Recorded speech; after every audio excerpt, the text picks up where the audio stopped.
21 ऑगस्टला छत्रपती संभाजीनगर एका घटनेमुळे हादरलं। एका मुलानं डोंगरावरून उडी घेतली आणि त्याला वाचवण्यासाठी मागचा पुढचा विचारही न करता त्याच्या आई वडिलांनीही त्याच डोंगरावरून उडी टाकली। या घटनेत तिघांचा दुर्दैवी शेवट झाला। या संपूर्ण घटनेनंतर फक्त संभाजीनगरच नाही तर संपूर्ण राज्यभरात सोशल मीडियावर हळहळ व्यक्त केली जात आहे।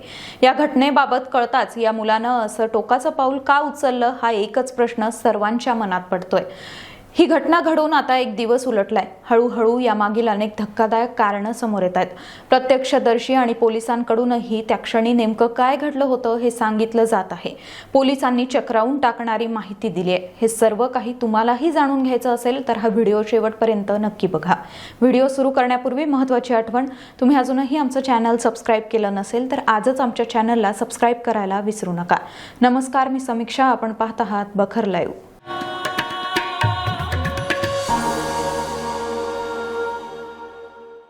21 ऑगस्टला दुपारी छत्रपती संभाजीनगर शहरात एक अंगावर काटा आणणारी घटना समोर आली। आत्महत्या करण्याच्या उद्देशानं डोंगरावर गेलेल्या 18 वर्षीय मुलाला वाचवण्याच्या प्रयत्नात त्याच्या वडिलांचा दरीत कोसळून मृत्यू झाला।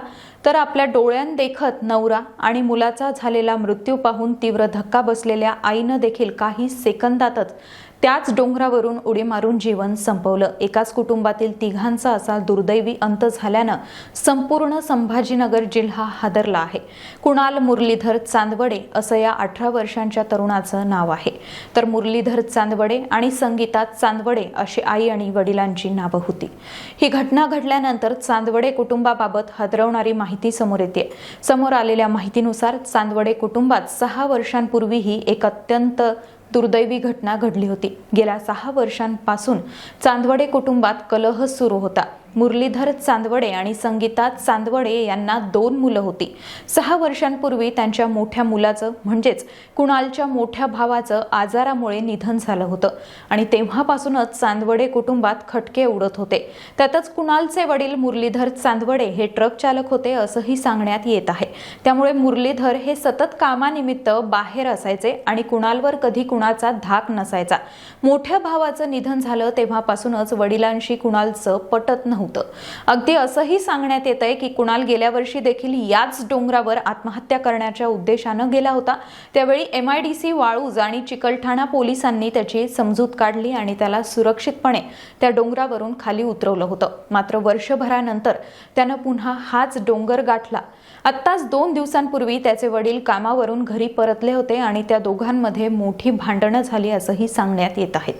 वडिलांकडून खर्चाला पैसे मिळत नव्हते आणि आयफोनच्या मोबाईलचे हप्ते थकले होते। ही सल कुणालच्या मनात घर करून बसली होती। त्यानंतरच कुणालनं हे टोकाचं पाऊल उचललं, हा टोकाचा निर्णय घेतला असं सांगितलं जात आहे। तो आत्महत्या करण्याच्या उद्देशानं खवड्या डोंगरावर पोहोचला होता। हे कळताच त्याचे आई वडीलही आणि त्या परिसरातील काही नागरिक त्याला रोखण्यासाठी तातडीनं त्या डोंगरावर गेले। सकाळी 10 वाजता कुणाल त्या डोंगरावर गेला। हट्टाला पेटलेल्या कुणालची तब्बल 3 तास सर्वांनी समजूत काढली। त्यानंतर अग्निशमन दलानं परिस्थिती चिघळत असल्याचं पाहिल्यानंतर डोंगराच्या पायथ्याशी लाईफ सेव्हिंग जाळी लावली आणि वडील मुरलीधर खालून त्याची समजूत काढत होते तर आई त्याच्या जवळ राहून त्याला समजावून सांगत होती। आईचं म्हणणं तो ऐकायचा। त्याची आई त्याला वारंवार उडी मारू नकोस म्हणून सांगत होती। तुझं पप्पांसोबत वाद आहेत ना, हे बघ, मी आता मंगळसूत्र काढून फेकते, तुझ्या वडिलांना सोडून देते, तुझ्यासोबत येते, आपण दोघं राहूयात, पण मला सोडून जाऊ नकोस असं म्हणत आईनं मंगळसूत्र काढूनही फेकलं होतं। पण कुणाल कुणाचंच ऐकायला तयार नव्हता। त्यानं स्वतःचा महागडा आयफोन, हातातील घड्याळ आणि गळ्यातील चांदीची साखळी काढून फेकून दिली होती। आई, माझं कुणीच ऐकत नाही, मला जगण्यात रस नाही, माझ्या लाईफचं सोल्युशनच नाही असं म्हणत त्यानं आपल्या मनाची व्यथा आईसमोर मांडली। पोलिसांनी सांगितलं की आम्हाला या घटनेबाबत सकाळी फोन आला। फोन आल्यानंतर आमचे कर्मचारी अंमलदार त्या ठिकाणी पोहोचले। त्यांनी प्रत्यक्ष पाहिलं आणि कुणालला विनंती केली।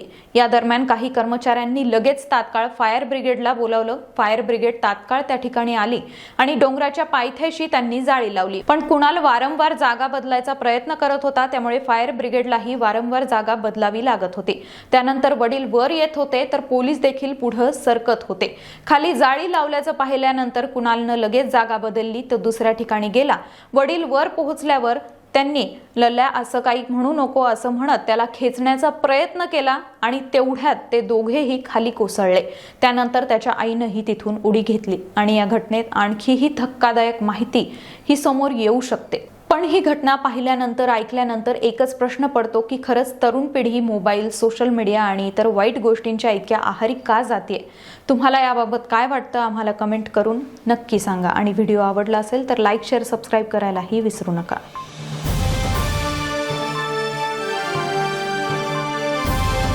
समाजकारण, प्रशासन आणि राजकारणातल्या अचूक विश्लेषणासाठी बखर लाईव्हच्या सोशल मीडिया प्लॅटफॉर्म्सना लाईक, फॉलो आणि सबस्क्राईब करा।